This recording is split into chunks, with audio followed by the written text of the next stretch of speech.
Well, I've had my permit for several years Yeah. now. In fact, I'm on my second one. I had to be renewed.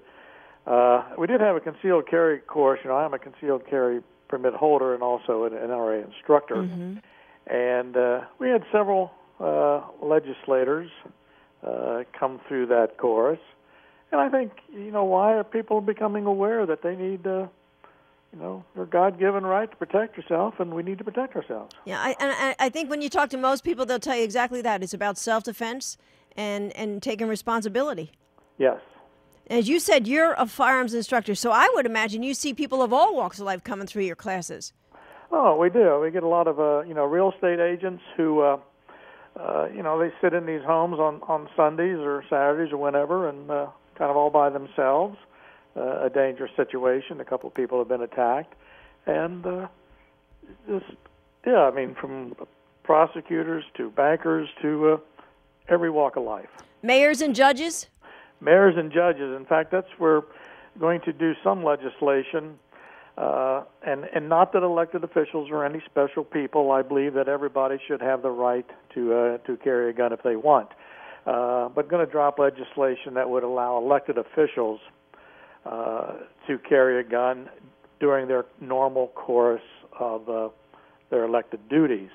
And this came to my attention by a mayor. Mm-hmm. His office is in the city municipal building. The visiting judge can come in and carry a gun. However, when the mayor is doing mayor's court, and people might not like what he dishes out either, he's not allowed. And then when you looked at some of the instances across the country, the congresswoman, the school board in Florida, so decided we're going to drop this legislation when we get back from our summer break. And again, it's not that we're special, mm-hmm. but we lost our rights very slowly. They just didn't come in one day and take the rights that we've lost. It's kind of like the frog jumping into the hot pan of water. He'll jump out, but if you put the frog in the water and turn it on slowly, he stays there. So what the intent is kind of get back to where we should be in incremental steps. Yeah, it's interesting you say we lost our rights, because I was just over in London in the aftermath of that riot, and so many people look at you and say, hey, we don't even have that right anymore. We lost our right. Don't do what we did. Correct. And when I thought you summed it up pretty well in this article that they wrote about how more and more elected officials are getting carry permits. You said you carry, quote, because you can't carry a cop. That's correct. And it's so true. Everybody will tell you, the police do what they can, but they'll be the first to tell you they can't be everywhere all the time. Well, and I don't really think they have that duty to protect us. I think they're more of a investigative authority than a protective authority, although in doing that they do protect us. But, yeah, it's our right, and it's not only, I think it is our duty to protect ourselves and our family. Yeah, you said, and there are a lot of restrictions, and people are confused. As you said, some of these laws, they don't make any sense. Well, again, like the judge can carry, and a mayor's court cannot. In Ohio, we've just passed House Bill 45 and 54. 45 is the one that kind of cleans up how we carry a gun in an automobile or motorcycle, whatever. Right now in Ohio, I could have my pistol or revolver in my pocket and not a holster, just in my pocket, and I'm legal. I get in my vehicle. If it's not in a holster, I'm a felon. Yep. So we're trying to get these things straightened out. Restaurant carries another one? Well, yeah, that's all in 45. Now, starting September 30th, a concealed carry permit holder will be able to go into a restaurant that serves alcohol, and not being able to consume, but being in there, or going to a bar, and still be able to protect themselves when they leave or when they're making that journey into that restaurant. Have you ever had a student representative who took the class and called you up and said, hey, you know what?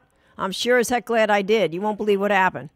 I've not had that happen, but I have had an incident myself. I was in downtown Cincinnati. I was going to a restaurant.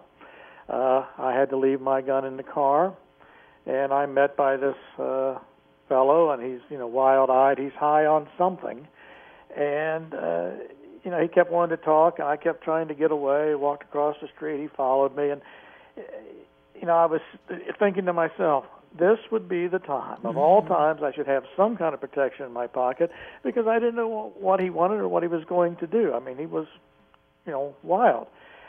Nothing happened, but that was the point. It really let me know that, gee whiz, you never know when something's going to happen. And second, there should not be a situation when I cannot protect myself. Yeah.